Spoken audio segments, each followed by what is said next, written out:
Jogboro gona ma po nguchuvio tape.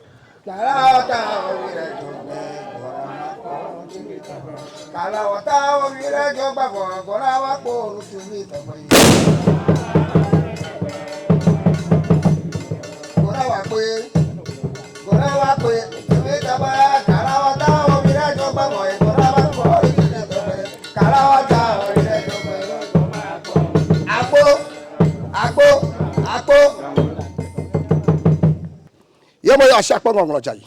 Dakanya jamanya fiao. Mayo. Boyo suko kotako mana Abraham no fu fakpa hu ho matakpo ho takpa lichi.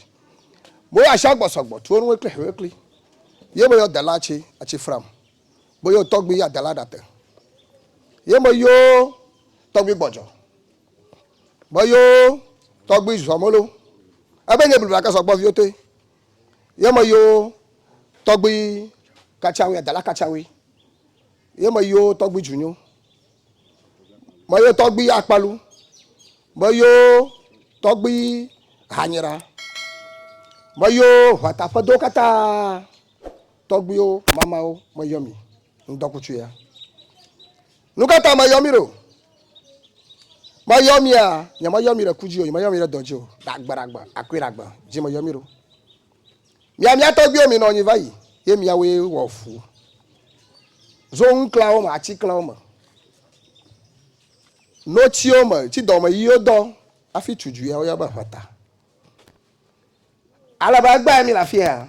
Mi la blood ma. Ala le ngwa de kama ga bi ala mo. Ka na nya ba fofo dagbe daria. Na ba li ola ba ovia ko gbe na ma gba na no fofo ba gbe ko fanglon. Mi la fia, dem ya togbi mo kata fan koma. Ba fata gbagba. Ngo idore kama ga fata.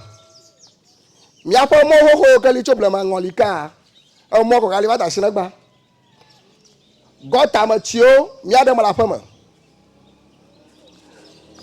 dono ho pe ko no mia gbo fi gbagba ngola alaba na zo mo ji fi afufu la fama so me sha me kala abachi ma ha fufulam afia nya o ba gbe vota nya to fo ma tomato wa fo ko re vota agbare bi ma cha tra ba vota to wona Hachi apomri pa ha apomri na mi bare.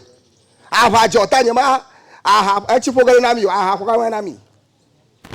Ava jo maya tu ba fa onyo jo. Manya yi ba fa o. Ngo gba yi ba fa. Mi ayo mo ya atore mi adoma. Ni atami ba fia ro. Oje fiato ajagato. Mi ayo mi. Abale bi no nya na mi ba fo to fo mi la. Ta be ba ha eyen. Togbe le wa no ni plimi wata bia we tuwe ana mi awe la fie tu wata gbo ya togbe tu wata avo ro pe no wata amodro re aba wata ma ya chi o wata re pa ke che pe hero ala ko le ro